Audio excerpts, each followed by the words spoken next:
Bonjour, avec cette simulation géosciences en 3D, vous allez visualiser et comprendre le principe de propagation des ondes sismiques et du tracé de ce que l'on appelle les odochrones, c'est-à-dire les courbes représentant en fait la propagation justement des ondes sismiques. Alors attention, cette simulation est faite dans un cas bien particulier, dans le cas où la Terre serait homogène et donc il n'y a pas de noyau, il n'y a pas de différence de milieu, etc. Donc les odochrones qui vont s'enregistrer ici ne seront pas en fait ce que l'on devrait avoir normalement. Là, ce qui nous intéresse, c'est le principe. Donc, vous retrouvez le globe, vous retrouvez ici ce qui s'affichera, donc le graphique, les ondes P, les ondes S, appelées ici SH, les ondes L, ondes de Love, et les ondes de Rayleigh. Donc, les ondes de Rayleigh, on les supprime, on ne va pas en avoir besoin. Donc, dans un premier temps, je vais placer mon séisme. Bon, ben, j'ai placé mon séisme, je ne sais pas, je le place, excusez-moi, en plein milieu de l'Afrique. Voilà. Je place mon séisme et ensuite je vais placer en fait différentes stations d'enregistrement. Quand je vais placer une station, ça va, donc en double-cliquant, ça va s'afficher ici, représenté par un trait, et donc en fait avec la distance angulaire, c'est-à-dire la distance séparant le lieu du séisme de la station d'enregistrement. Donc vous voyez là le petit point blanc au bout de ma souris qui attend d'être placé. Vous voyez qu'en fonction de ça, vous avez cette ligne blanche qui se déplace. Donc nous, dans le TP, on ne travaillera pas en distance angulaire, mais en distance kilométrique, mais globalement, ça revient strictement au même. Donc je vais poser un premier jalon, donc une première station. Je vais en poser une en France. Je vais en poser une, j'en pose une en plein milieu de l'Europe.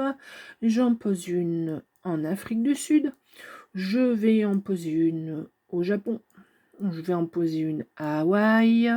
Alors attention, hein, là c'est pour visualiser de l'autre côté de la Terre mon foyer. Vous voyez que on y reviendra. Hein, c'est juste le repère. Bon, je vais en placer une là. Et puis je m'amuse et j'en place une, allez, à l'autre bout.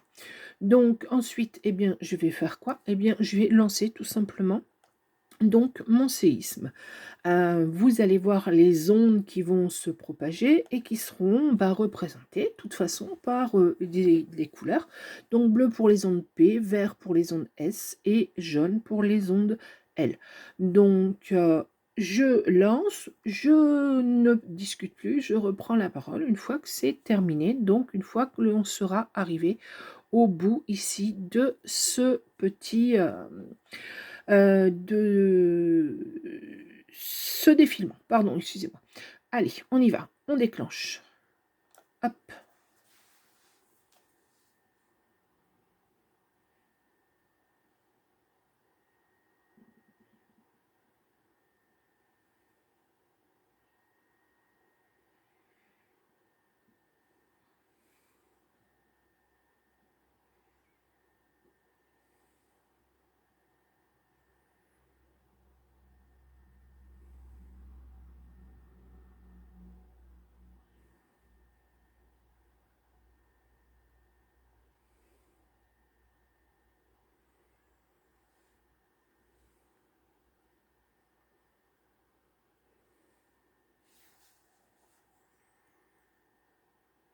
Et voilà, donc on est arrivé à la fin. Donc par barre ici, vous voyez le sismogramme donc de la première station, la station qui était la plus proche, donc si je me souviens, celle de France.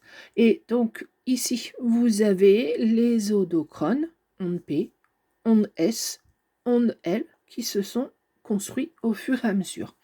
Vous remarquez quoi? Vous remarquez que plus la station est éloignée du lieu du séisme, plus l'écart entre l'enregistrement des ondes va être important, en particulier ici, effectivement, entre les ondes S et les ondes L.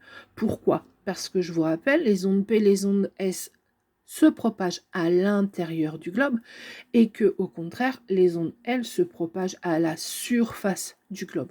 Donc, plus la station va être éloignée, et bien évidemment, plus la distance à parcourir par les ondes, elle, va être importante.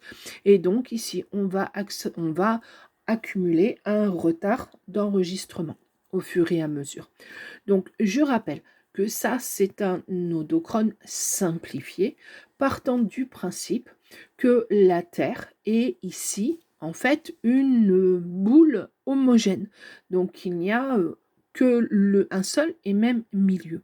En fait, le but du TP, ça va être de montrer justement qu'à l'aide des odochrones, eh bien, on peut prouver qu'en fait, la Terre n'est absolument pas une boule homogène, qu'il y a des milieux différents et que avec ces odochrones, eh bien, on peut le visualiser.